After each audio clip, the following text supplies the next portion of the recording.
What's up, Ramblers? Your favorite CEO is back. And before we begin today's podcast, make sure you hit the subscribe button to never miss an episode. And follow Assistance HQ and Offsource HQ across all platforms to stay up to date on the latest content, updates, and more. And remember, if you need a virtual assistant, visit us at offsource.tech. Now, before we begin, a word from our sponsor.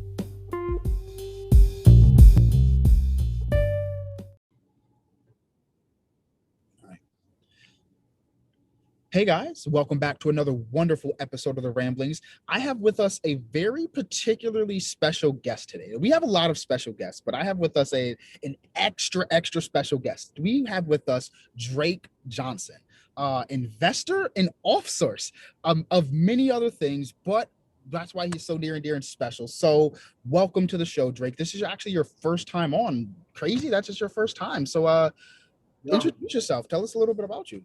I'm Drake. I feel like I'm not special enough to have an introduction over just a normal guy. I effectively graduated from Michigan. Now what?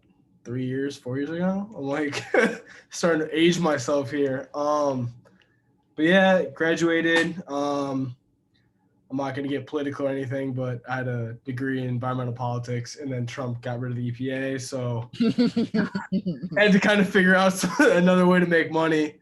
So I started trading the stock market, came into a little bit of money, took that, started getting into real estate, went from real estate into investing into cryptocurrencies and companies.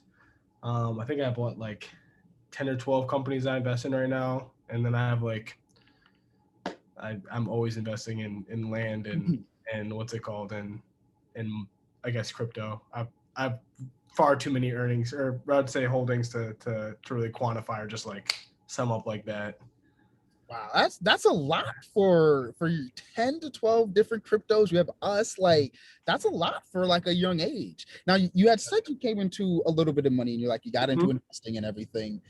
That's not the norm of what we see for someone your age coming into some money. Like when you came in, what was your mindset like? Because that's got to be like completely different. Like when you come in with a nice windfall and you're like, I'm going to invest and like grow this versus like the first thing I'm gonna do is I'm gonna go get a nice car. Yeah. So when I was 20, so I was 24 when I came into it. I'm 27 now. Yeah. So when I was 24, I came into a bit of money. And I actually did go get a car. That was like the first thing I did. I did go to get a car. It wasn't anything crazy. I got like a Lincoln Continental. So, it was like on the grand scheme of like, I kind of got like an OG car. I was like, I'm going to get something that's nice and that I can roll around and still look classy. Cause like my first inclination, I was like, I'm just going to get a Porsche and just say, screw it. But I'm still waiting to get, I was like in a year and a half, I'll get the Porsche, but not now. But then I was like, the amount of money I started to kind of like, it was actually buying the car that kind of made me think. I was like, I need to not like reevaluate, but I need to be smarter about this. Cause I was like, damn, I was like, that was $75,000 like that. Right. Right. I think my car was actually like $85,000 and it was gone. And I was like, geez, oh my gosh. That was a hit. Right. So I was like, I need to be smarter about this. And I was like, so I got in contact with people around me. I started not really networking, but kind of I was like, hey, I need to learn first really about, money, how it works, the economics of it, really how like tax breaks work, how you can kind of finesse the system. And I started getting into trading and I was like, wow, I was trading the stock market for 2 years until COVID hit. Like literally I turned 26 and then like next day COVID was like, yep, my birthday is March 8th. So yeah, like a week, I guess it was 10 days after they closed down everything and the stock market just plummeted. And I just at that point, by the time I was 26, I had to have like at least like $1.7 million in stock market. And then literally like in a month, maybe even like 2 weeks, I lost like 800 grand. And I was just like, what? So I lost pretty much everything, like most of what I had been making, almost everything I'd made, actually more than that. And I was like, okay, I gotta be really savvy about this. So I started like looking more into venture capitalism. Um, I started looking into what's it called, into crypto markets. I met my friend, like, I mean, I didn't meet him, but like me and my friend Phil really got together and we started doing this stuff. And now, I mean, both of us have, I mean, Yeah, crypto has really been a saver for a lot of people during this time. Like that's yeah, I got into crypto when Bit was like $5,000-$6,000. you're lying. Yeah, 5,000. yeah. So So I you were got. there during like that 2 week period where people were like to the moon. Oh, I wasn't. No, I was in there when it was like. I mean, I don't want to sit there and say because Phil, my friend Phil was in it when like Bit was like 10-20 bucks. So like we talk about these prices. And he's like, yeah, he's been mapping this out since 2012, 2013, and I'm just like, like he's really the OG. I just kind of try and learn as much as I can from him, and he's a mad wizard when it comes to this stuff. But like $5,000-$6,000 even now, I'm like, yeah, like people are like, oh, that's so early, and I'm like, no, it's not. Like even now is early. Like if you were to get in today, I think it's like $36,000, something like that. Like you get in today, you know, if Bit goes to $1 million, that's still like roughly a 25x. Like that's still Yeah, that's still absolutely. crazy, right? And that's not far away. So it's been weird kind of as the world's evolved from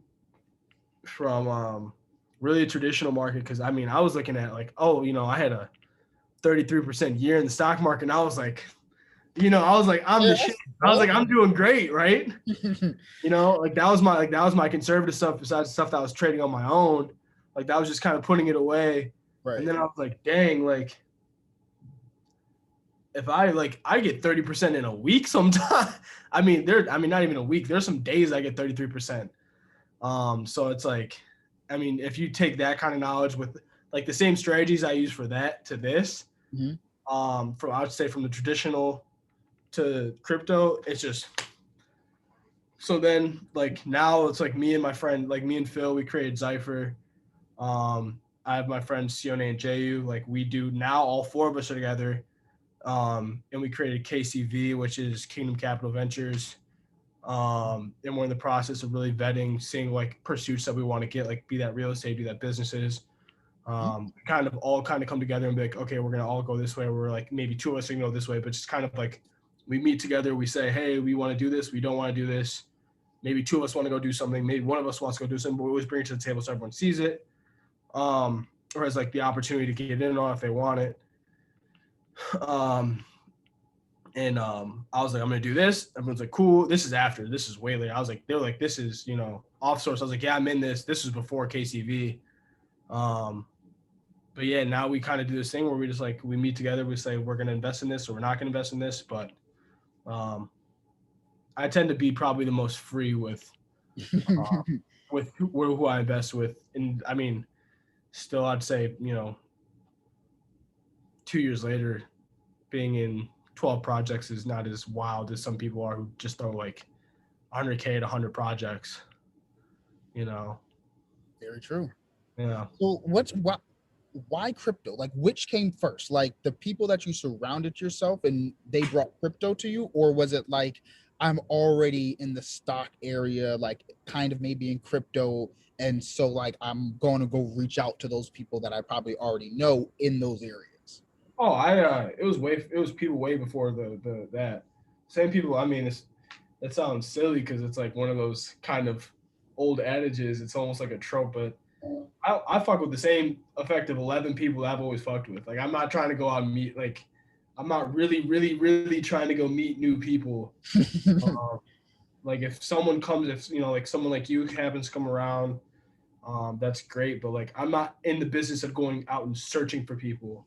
A lot of times it's more so people run something across my desk and I'm like, I have probably every month probably a good 15, 20 things that come across my desk. I'm just like, don't want to, you know what I mean?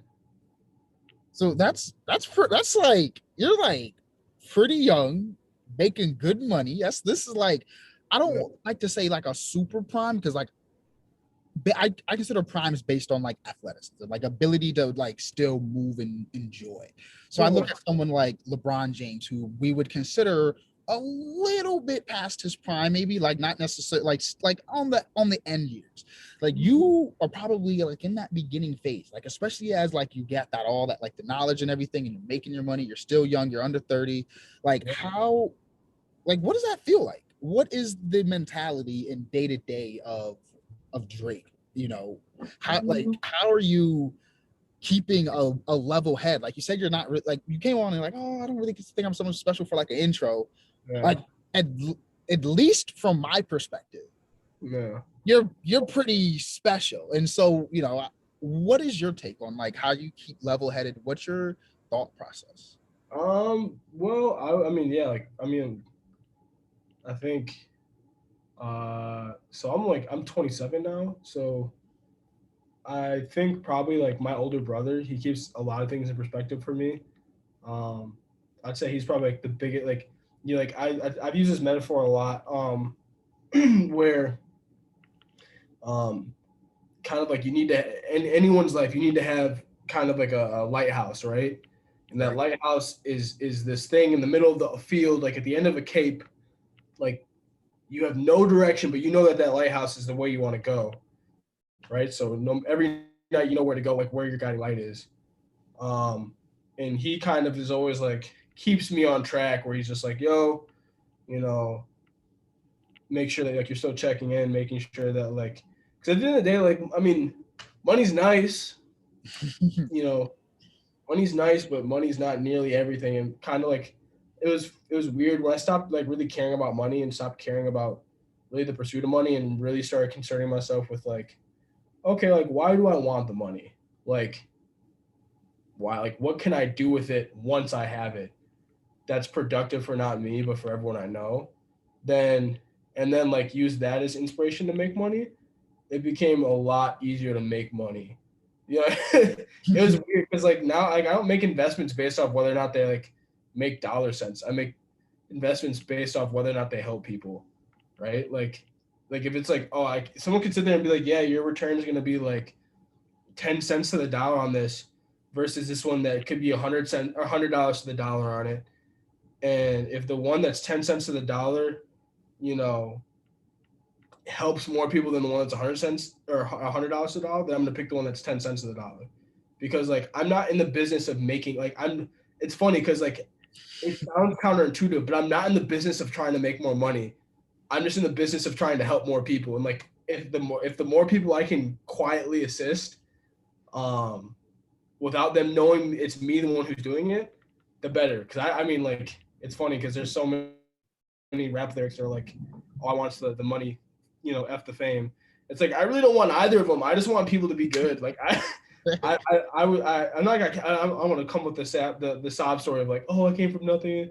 Like yeah I mean I can't like I was like my family didn't have money, but like I was more so upset with the kids who like really didn't have shit. You know like I saw kids, you know, in a system like I grew up in Ann Arbor, which is it's you know it's very fortunate now I would say even to be a space where it's a highly intellectual community, like it's pretty well off, you know. I think it's been rated like for the past 10 years it's been like the fucking top place to live, like top 5 place to live in the United States, which feasibly you could technically argue is probably what then top 25 places to live on the planet. So like I was like I grew up in a very nice place, but um to even see like even in places like that, see kids and see like especially like as to just be as blunt as it is to like see you know other kids of color just like fall through the wayside just because like you know like for lack of a better term like teachers didn't give a fuck, you know, like the community didn't give a fuck, like they were the you know the proverbial problem childs or children of the Right. area, and I'm like these kids like you just don't give a shit like you know what I mean. Very true. It's like it it's just it's those kids that I want to see like do well. It's like that's the kid. Those are the people I want to have like give opportunities to. And if like if I can find a way to sideways do that, like keep my name out of it, but still like have it like the opportunities rise up. Like I'm not sitting here being like, the establishment or anything, but like I've said many a times, like to a lot of people I'm close with, my biggest goal is to piss off as many people who have a lot of money as possible. Because most of those people are assholes. Like, and they don't really care about people who don't have money. Right. So I figure if I piss off,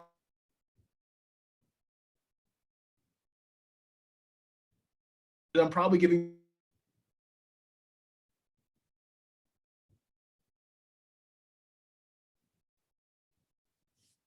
talking about it, like because I'll piss off the wrong person. But I was like, if it's for the betterment of people, like I really don't care. Like I'm more concerned with creating opportunities for people who don't have opportunities, because that's all money is. Money is just opportunity, just given like physical form. Right. I agree. It's absolutely you. And speaking of opportunity, you being an investor in OffSource, being able to give us the opportunity. Yeah. Tell us a little bit about like how Ben came to you, because that's how we got connected. Like, tell us a little bit about that journey and what even made you invest. Honestly, it was, like it happened how most of my investments actually do happen. Is we were sitting there watching, just kicking it, and he was like, "Hey, I have this idea," and I was like, "Oh, word, run it by me. Let's hear it." It's not like when I say like all these opportunities come across my table and I just throw them in the trash bin. I vet them for sure. Like I'll be like, I want to hear your idea, and a lot of times, unless it's just a truly bad idea, like someone I remember one time came across my table and was like, "Oh, I have this great idea," and I was like, "Oh, word, let's hear it." And they're like, "I'm gonna make this." It was like some tonic that was supposed to like cure headaches, like nausea and hangovers. And I was like, "Okay, cool. Like, is there any science behind it?" He's like, "No, it's just like something that I created." And I was like, "Dude, like you do know like the FDA is gonna check you." You know what I mean? Right. Yeah. And he's like, no. I'm just gonna advertise it. That's a whole process. Yeah. Like if you're gonna make, you can't just make it and have it be baseless, or I was like, or someone's gonna sue you. And he's like, "No, it won't be a problem." I was like, but like most times, if like in a circumstance like that, if let's say someone else came in with the same idea, and they're like, "Yeah, you know what, you're right. Like I need to go get this, like whatever." I'd be like, "Yeah, like go do that, figure out the science, do the lab studies, and then bring it across my table when you have results." You know what I mean? Like right. Most times, most things that come across my desk, if it's a good idea or like if it has some kind of beneficial like use case for, people in general, moreover, hopefully people who don't have opportunities, you're going to catch my ear, right? Right. It's just, okay, after that first thing, let's make it more, let's refine it. And then once it's like in a form that can be pushed forward and like is actual, I guess, like, I don't want to say manufacturable, but like that is streamlined, that we can actually make something happen. I'm like, okay, then yeah, I'll invest. And like, that's kind of what happened with Ben. Ben's like, yeah, like I'm creating this app, this thing called, and it wasn't called, it was like Assistance of America at the time. Yeah. Oh my gosh, that brings me back. Yeah, and I was like, "Oh, word." And he's like, "Yeah, it's like a personal assistant." I was like a personal assistant app. I was like, I could use that. I was like, that'd be useful. I was like, I'm scatterbrained half the time. I was like, high key, I don't even know sometimes how I'm like in this position, because I'm just like, I have like my mom all the time is like, "Drake, you gotta like." My mom tells me like every day, she's like, "You need to get an assistant." I'm like, I do, but I was like, she's like, "You need an E." You have us, like you literally have us like a whole team of assistants. Oh, I know, but the thing is, like, a lot of my stuff like that I would need assistance with isn't really assistable with, like trading. Like, unless there's like an active trader or like someone who's like, I don't want to say fielding calls, but we do that stuff. We field calls. We have someone I'm looking to go get into like trading at some point, because the big thing that I've been seeing is that a lot of financial advisors are like wanting to use us. Yeah. But like because of like HIPAA laws and like that kind of like people's business. Yeah, it's like other people's like not even just like business, but like personal health, personal like health insurance and social securities, which we don't normally like deal with or anything like that, but definitely the laws of HIPAA are violating us right there for that. But yeah, we're definitely Well, trying to the get thing into with the space. the FA, like my FA, Chris, I have I have two FAs. I have a traditional finance FA and I have a crypto FA effectively. And then I have a few attorneys that I kind of keep on retainer that I'm like, yo, if I have a problem, like let me push it your way. But and really my problems with attorneys are just like, okay, let's talk about taxes because I don't know how I'm supposed to be taxed and you don't know how I'm supposed to be taxed. So I just don't want the SEC to come after me. I just don't want to have them just, hey Drake, you owe us, and I'm like, you know what I mean? Right. Um, but no, the what's it called? HIPAA, like, because you're dealing with securities. You're talking about like life insurance policies that you can take, like, you could actively take a cash loan against your life insurance policy, but to know that you have to release that, which is a HIPAA violation. Like, Right. it's that's why I'm like, I just stick to this because it's easier. Yeah, Um, definitely so. easier for me at least. I think overall, like, it's I've been doing some DeFi research, and I definitely think that decentralization of almost anything is going Oh, to. I mean, decent. I mean, it's the future of finance. That's why me and my friends have, like, me and my crypto friends have had like so many philosophical and like theoretical, hypothetical, whatever, like way you want to frame it, conversations um about what it'll do to, not even like, people think like, oh, DeFi is gonna change banking and change the financial sector of the world. And it's like, no, it's gonna change governmental structures and borders, because at the end of the day, most, like, nationality is the one thing that keeps people together, but the second thing is banks and government, like government finances, who owes who money, Right. right? Like, if all of a sudden everyone's debts are a conglomerate effectively, and everyone's assets are also equally a conglomerate, that everyone's just switching, like, effectively transitioning debts and assets between each other and not having to go through banks, that changes a lot. Like, really, like, what do you like?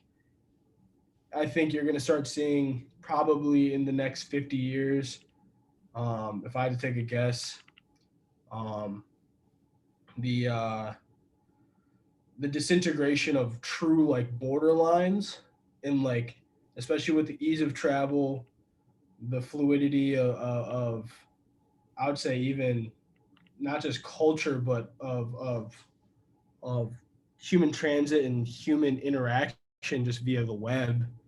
Like, borders are going to kind of dissipate, and eventually we're just going to be like, not even, I would just say there's just going to be, I mean, hopefully it doesn't get to this point, but it's going to be like corporate kind of umbrellas that kind of, like, you can be in the Amazon package, or you can be this, like, supporter, Microsoft or Apple. And hopefully it doesn't get to that point because that'd be terrible. But um, I think it is trending that way, and hopefully DeFi kind of solves that issue by keeping the money in people's hands. But it could get scary once DeFi de I would say disassociates borderlines and starts to make things more like even keel across the world. Because then it's who's got the most power. It's Exactly. not the And governments that's anymore. well, yeah, it'll be whoever holds the most, I guess, like crypto kind of thing. Exactly, and that'll be companies. Because they're gonna, especially since like Elon did the whole like Bitcoin or like Doge or whatever, where they now accept like some form of crypto. I'll put it this way: I don't like Elon. I mean, let me put it this way: I don't dislike most people. I don't dislike Elon Musk. I'm not sure Elon Musk knows enough to make a statement, and or if he is well That's right intentioned. there was controversial. Like that that right there would set off Twitter by itself. Yeah, I'll say I just don't think he's well. I'm not sure if he's well intentioned enough to Mm, be making comments about whatever it's called, because I'm not a fan of anyone who will talk shit about Bitcoin and then buy it. okay. Because you know what that means? That means you're trying to drop the price. You're fishing. You know what fishing is?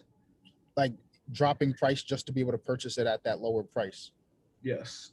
You're trying to, like, you're not short squeezing, but in a sense, you're kind of short squeezing people. Right. You're trying to liquidate everyone, create whatever it's Punch it called, all. to buy a whole bunch of stock at the bottom at a bottom price. I don't like that. I'd rather just we have a rising tide raises all ships. Like if we all do as we should and we all operate as we should, bits should rise and everyone eats, right? But the way that I think that I'm not sure, I don't want to make claims because I don't know a man's heart. Like I'm not God, I don't get to peer into someone's heart and see what their intentions are. But the way I perceive his intentions seem shiesty. And anyone who's on that kind of game, I'm not going to sit there and support really. But I also, like I said, I'm not shying away from making the comment, but I don't want to make a definitive comment on really his plays unless I knew the full scope of it, or at least even 70% of the scope. I'm not even sure I know 30% of the scope. I just see how outwardly appears, and my perception of it is Right. It sounds he's fishing. Okay. So before I get you off and everything, we always love to leave with a nice piece of advice. Now, this is going to be a different kind of advice piece of question I'm going to ask you to leave because you're in a little bit different position, right? Yeah. What advice would you leave for somebody who would like to be in your position, but not necessarily is yet? Like they see Drake and they're like, oh, man's got it. Yeah. What is your advice for someone looking to, and like at least follow you? Like you follow your older brother, that based on just closeness. You guys are in close range, and so you wanting to silently affect a lot of people to help them. What is your advice for them for people that want to be like you? I'll break this into two things as they relate to the third. I would say financially, be bold. I think we live in a world where too many people are afraid to take chance. And there is a famous adage that says, what is it? Fortune favors the bold, I think is how it goes. Right. People aren't lucky. People take chances and they tend to do well if they actually know what the fuck they're doing. Right. If you actually study your stuff and you make I would say a conscientious and intelligent decision, more often than not, even if the numbers, maybe if I'm like, this could be a 50x. Shit, even if it's a 10x, that's a 10x, right? Mm-hmm. And my whole thing is it's all about asymmetric risk. Like, if I'm going to lose $1, if I have $10 to invest and I say I'm going to put this dollar in a 50-50 shot to get $10, but I could also lose that dollar entirely and that dollar go to zero, every time do it. Right? Like always asymmetric risk. Like right now, bit is asymmetric risk, right? Crypto is asymmetric risk. It's going to go up. So it's like, why aren't you investing in it? Right. People have this bad stigma around it simply because, mommy and daddy said don't do it, or their said don't do it, or like their grandparents say don't do it. But it's like, last time I checked, what is it now? June 16th. So it's been, or June 18th, day before Juneteenth. Happy Juneteenth almost. Birthday. Yeah, right. No, that's literally my birthday.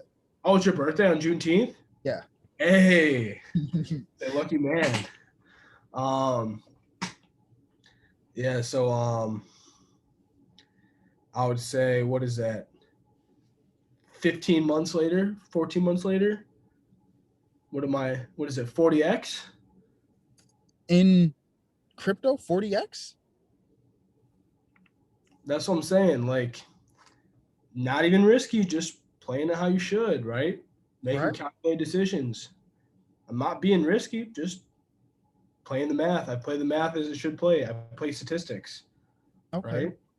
So I think a lot of times we sit here and we will be more like, there'll be we have a 60% chance that this trade goes, we have a 51% chance this trade goes right? Right. There's a 49% chance it goes wrong. Yes, but there's still a 51% chance it goes right? Exactly. You flip that coin more times than not, you do well. So I flip the coin every time, right? Even if it's 25% chance to make a 30x, I'll do it.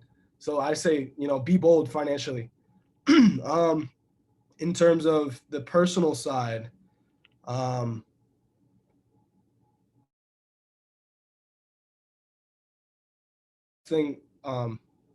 what's it called? The thing that I've found most is don't concern yourself with, if you take care of other people will take care of you, right? So I'm never worried about, I don't really worry about myself too much. Like people are like, oh, well, aren't you worried about how this affects you? Like, aren't you worried you're wearing yourself thin? Aren't you worried about, being too, what's it called? Giving and like shit. I'll give everyone, if it came down to it, I'll give people my shirt. I'll give people my, whatever it's called. I'll give people, my watch. You want my phone? Take it. You want my stuff? You want my car? Here, take it. Right. You need a ride, I'll pay for your ride. You need to, want to go on vacation, I'll pay if you go to vacation. You know what I mean? But I don't do those things because I expect anything back. I do it because it's genuinely the right thing to do. I think we should take care of each other. And if more people would just took care of each other, everyone would be good, right? Right. Because it would all come out in the wash, right? Long term, if everyone just helped one another and stopped being so egotistical and egocentric, it'd be incredible the world we'd live in. It'd be an amazing place, and it'd be probably a much nicer place and a lot less cruel. And as those relate to each other, I think is moving forward, is operating, I guess, moving forward for anyone who wants to be in the position that I'm in is like I said before, make decisions financially based off of, do they help someone? Don't worry about the X's. Don't worry about the zeros at the end of the check. Concern yourself with impacting the people around you. Like start with your family, your friends, your community, the most you can.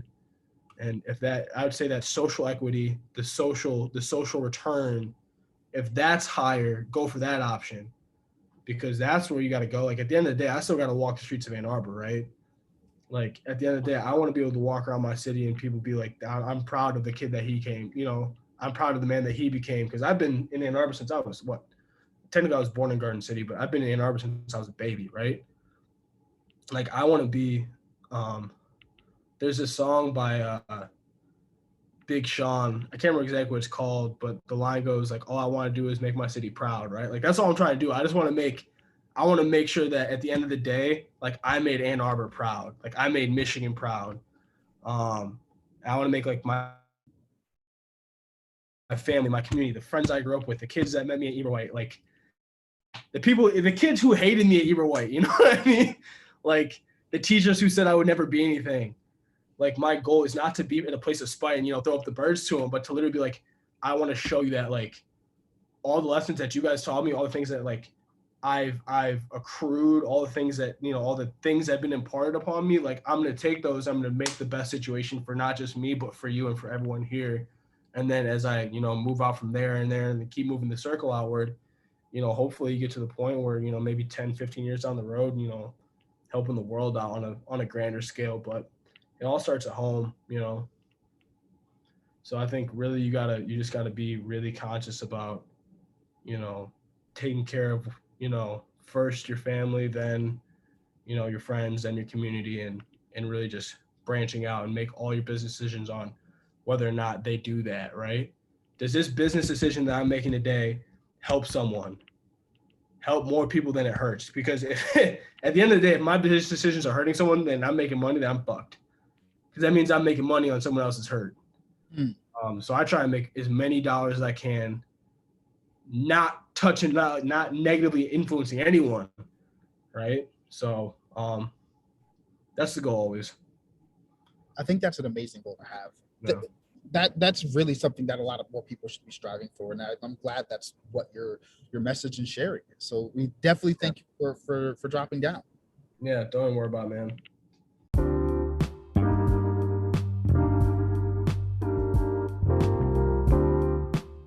Hey Ramblers, that's it.